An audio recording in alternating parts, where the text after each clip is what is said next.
കുഞ്ഞിച്ചോ സുഹൃത്തുക്കളെ, ഞാൻ നിങ്ങളുടെ സ്വന്തം എക്സ്ട്രാ കോമിക്. സോ നമ്മൾ നോക്കാൻ പോകുന്ന ടോക്കിയോ റേഞ്ചേഴ്സിന്റെ 3 കില്ലൻ ചാപ്റ്റേഴ്സ് ആണ്. അതായത് 202, 203 ആൻഡ് 204 ആണ്. സോ വീഡിയോയിലേക്ക് കിടക്കുന്നതിന് മുമ്പ് ഇതുപോലത്തെ ഇൻട്രസ്റ്റിംഗ് ആയുള്ള ആനിമി മാങ്ക റിലേറ്റഡ് വീഡിയോസിനെ നമ്മുടെ പേജ് ഒന്ന് സബ്സ്ക്രൈബ് ചെയ്ത് വെക്കാൻ മറക്കണ്ട. ഇനി നമ്മളൊരു സെക്കൻഡറി ചാനൽ തുടങ്ങിയിട്ടുണ്ട്. അതായത് ഒരു ബാക്കപ്പ് എന്ന നിലയിൽ ഈ ഒരു ചാനൽ എന്തെങ്കിലും സംഭവിച്ചു കഴിഞ്ഞാൽ ആ ഒരു ചാനലിലായിരിക്കും നമ്മൾ എല്ലാ വീഡിയോസൊക്കെ ഇടാൻ പോകുന്നത്. അതിന്റെ ലിങ്ക് ഞാൻ ഇവിടെ ഐ ബട്ടണിലും അതേപോലെ ഡിസ്ക്രിപ്ഷൻ ബോക്സിലും കൊടുത്തേക്കാം. എന്തായാലും നിങ്ങൾ ഇപ്പൊ തന്നെ സബ്സ്ക്രൈബ് ചെയ്ത് വെച്ചേക്ക്. അധികം ഒന്നും പറഞ്ഞ് ഞാൻ ഇനി വൈകിപ്പിക്കുന്നില്ല, നമുക്ക് നേരെ ചാപ്റ്ററിലേക്ക് കിടക്കാം. അങ്ങനെ ഈ ചാപ്റ്റർ തുടങ്ങാൻ നേരത്ത് നമ്മുടെ ഹിനയാണ് കാണിക്കുന്നത്. ഹിനയാട്ടെ താക്കിയും വെച്ചിട്ട് ആ വീടിന്റെ വാതിക്ക് വന്നിട്ടുണ്ട്. അത് മാത്രമല്ല അവൾ ഹോൺബെല്ലൊക്കെ അടിക്കുന്നുണ്ടെങ്കിലും ആരും തന്നെ വരത്തില്ല.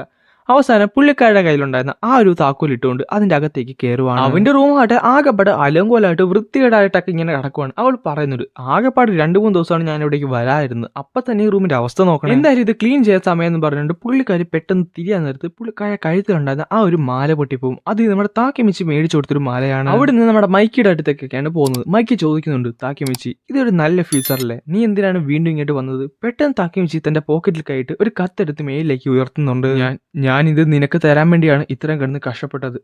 അതെന്തുവാണ്? അതെന്റെ വെഡ്ഡിങ് കാർഡാണ്. എന്റെ കല്യാണമാണ് വരുന്ന 3-ാം ദിവസം. നീ ആ കല്യാണത്തിന് വന്നാൽ കൊള്ളാമെന്നുണ്ട്. നീ അന്ന് പറഞ്ഞതുപോലെ തന്നെ എല്ലാവരും 12 വർഷം കഴിഞ്ഞപ്പോൾ ഹാപ്പി ആയിട്ട് തന്നെ ഇരിപ്പുണ്ട്. പക്ഷെ ഇവിടെ ഹാപ്പി അല്ലാന്ന് തോന്നുന്നത് അത് നീ മാത്രമാണ്. സാൻസുവിന് വളരെയധികം ദേഷ്യം വന്നു. പെട്ടെന്ന് തന്നെ താക്കിമിച്ചിട്ട് തലയിലായിട്ട് ആ ഒരു തോക്ക് മുറുക്കി പിടിച്ചിട്ട് പറയുന്നുണ്ട്, ഞാൻ നിന്നെ ഇപ്പൊ തന്നെ കൊന്നു കളയുന്ന. സാൻസു മതി, നീ തൽക്കാലം പുറത്തേക്ക് പൊക്കോളൂ. എനിക്ക് അവനുമായിട്ട് കുറച്ചധികം ഒറ്റയ്ക്ക് സംസാരിക്കാനുണ്ട്. അങ്ങനെ സാൻസു അടുത്ത് പോകുവാണ്. അത് കഴിഞ്ഞ് കുറച്ചു നേരം അവർ രണ്ടുപേരും ഒന്നും തന്നെ മിണ്ടാതെ അവിടെ തന്നെ ഇരിക്കും. മൈക്കി കുൻ, എന്താണ് ഈ ഡാർക്ക് ഇമ്പൾസ്? ഞാൻ വിചാരിച്ചത് നിന്റെ ജീവിതം ഇത്രയധികം മാറിപ്പോയത് കിസാക്കിടെ നിന്റെ ചേട്ടന്റെ ഡെത്ത് കാരണമായിരിക്കുമെന്നാണ്. പക്ഷേ എനിക്ക് തെറ്റി. അത് ഈ ഡാർക്ക് ഇമ്പൾസ് കാരണമായിരുന്നു. അന്ന് ആ ഒരു വീഡിയോ നീ ക്രിയേറ്റ് ചെയ്തപ്പോൾ അതിന്റെ അത് ഈ സാധനത്തിനെ പറ്റി പറഞ്ഞില്ലായിരുന്ന? അതെന്താണ് മൈക്കി? മൈക്കി ഒന്നും തന്നെ മിണ്ടത്തില്ല, അവിടെ തന്നെ അനങ്ങാതിരിക്കുവാണ്. മൈക്കി കുൻ, എനിക്കിനി പാസ്റ്റിലേക്ക് പോകാൻ സാധിക്കത്തില്ല. നാറ്റോടെ ഹാൻഡ് ഷേക്ക് ചെയ്താൽ എനിക്ക് ഒരിക്കലും ഇനി പോകാൻ സാധിക്കത്തില്ല. എനിക്ക് തോന്നുന്നു ഞങ്ങൾ രണ്ടുപേരും മ്യൂച്വൽ വിഷയമുള്ള ഹിനനെ രക്ഷിച്ചുകൊണ്ടായിരിക്കും. അതെല്ലാം നീ കാരണമാണ്.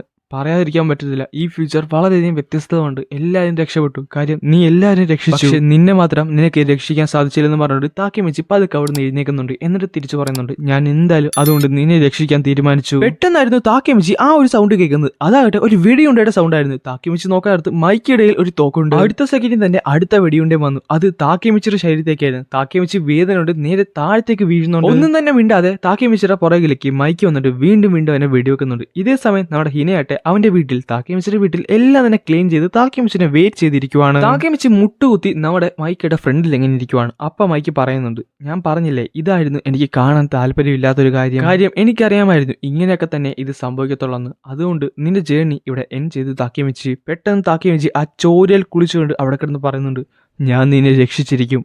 എന്തൊക്കെ വന്നാലും എത്രയൊക്കെ വട്ടം തിരിച്ചു പോകേണ്ടി വന്നാലും ഞാൻ നിന്നെ രക്ഷിച്ചിരിക്കും. അതും കേട്ടുകൊണ്ട് മൈക്ക് അവിടുന്ന് നടക്കുവാണ്. എന്നിട്ട് പറയുന്നുണ്ട്, അങ്ങനെയാണെന്നുണ്ടെങ്കിൽ എല്ലാം ഞാൻ ഇന്നത്തേക്ക് കൊണ്ട് അവസാനിപ്പിക്കാം. എന്നിട്ട് മൈക്ക് സ്റ്റെയർ കേസിന്റെ മേലിലേക്ക് കയറും. ആ ഒരു ബിൽഡിങ്ങിന്റെ ഏറ്റവും മുകളിൽ നമ്മുടെ മൈക്ക് വന്ന് നിൽക്കുവാണ്. ഇതൊക്കെ നാട്ടുകാർ കാണാൻ നേരത്ത് എല്ലാവരും അവിടെ കിടന്ന് ബഹളം ഉണ്ടാക്കുന്നുണ്ട്. ആ ഒരു സമയത്താണ് സാൻസും ഈ ഒരു മൈക്കിനെ കാണുന്നത്. മൈക്ക് അവിടെ നിൽക്കുന്നുണ്ടായിരുന്നെങ്കിലും മൈക്കിന്റെ വ്യൂ വളരെയധികം വ്യത്യസ്തതയായിരുന്നു. കാര്യം തൊമാനിൽ എങ്ങനെയാണോ മൈക്ക് നിന്നത് ആ ഒരു ഫീലാണ് മൈക്കിക്ക് അന്ന് കിട്ടിക്കൊണ്ടിരുന്നത്. എല്ലാവർക്കും വേണ്ടി ഞാനത് ചെയ്യാൻ പോകുകയാണെന്ന് പറഞ്ഞുകൊണ്ട് മൈക്ക് കാറിക്കൊണ്ട് നേരെ അതിന്റെ മുകളിൽ നിന്ന് താഴത്തേക്ക് എടുത്ത് ചാടുവാണ്. താഴത്തേക്ക് വീഴുന്ന ഒരു വക്കിൽ പെട്ടെന്ന് ഒരു കൈ വന്ന് മൈക്കിനെ കയറി പിടിക്കും. അത് ചോരയിൽ കുളിച്ചു കിടന്ന ആ ഒരു താക്കിമിച്ചിയായിരുന്നു. താക്കിമിച്ചി പറയുന്നുണ്ട്, എത്രയൊക്കെ സംഭവിച്ചാലും എന്തൊക്കെ സംഭവിച്ചാലും ഞാൻ നിന്നെ ചാകാൻ വിടത്തില്ല. മൈക്കി എന്റെ കയ്യിൽ കയറി പിടിക്കി. അപ്പൊ മൈക്ക് പറയുന്നുണ്ട്, നീ ഇന്ന് പൊട്ടനാണ്. ഞാനാണ് നിന്നിപ്പോ കൊല്ലാൻ ശ്രമിച്ചത്, എന്നിട്ട് നീ എന്നെ രക്ഷിക്കാൻ വന്നു. മൈക്കി പറയുന്നതിലേക്ക് എനിക്കത്ര സമയമുണ്ടെന്നൊന്നും എനിക്ക് തോന്നുന്നില്ല. എന്റെ കണ്ണിലകെ ഇരുട്ട് കയറുന്നു. അതുകൊണ്ട് എത്രയും പെട്ടെന്ന് എന്റെ കയ്യെ കയറി പിടിക്കടാ. കയ്യിന്ന് വിട്, ഞാനെല്ലാം ഇന്നത്തേക്ക് കൊണ്ട് അവസാനിപ്പിക്കാം. കണ്ട, ഞാൻ പറഞ്ഞില്ല നീ ഇപ്പോഴും നിന്റെ ആക്ഷൻസ് ഒക്കെ റിഗ്രറ്റ് ചെയ്യുന്നുണ്ട് മൈക്ക്. ഞാൻ ഉറപ്പായിട്ടും പാസ്റ്റിലേക്ക് പോകും, എത്ര തവണ വേണമെങ്കിലും പോകും. എന്നിട്ട് ഞാൻ ഉറപ്പായിട്ടും ഞാൻ നിന്നെ രക്ഷിച്ചിരിക്കും. അതുകൊണ്ട് പ്ലീസ് നിനക്ക് ഇനി ഒരിക്കലും പാസ്റ്റിലേക്ക് പോകാൻ സാധിക്കത്തില്ലെന്ന് നിനക്ക് നന്നായിട്ട് അറിയാം. അതുമല്ല ഞാനിപ്പോ നിന്നെ വെടിയോർത്തിരിക്കുവാണ്.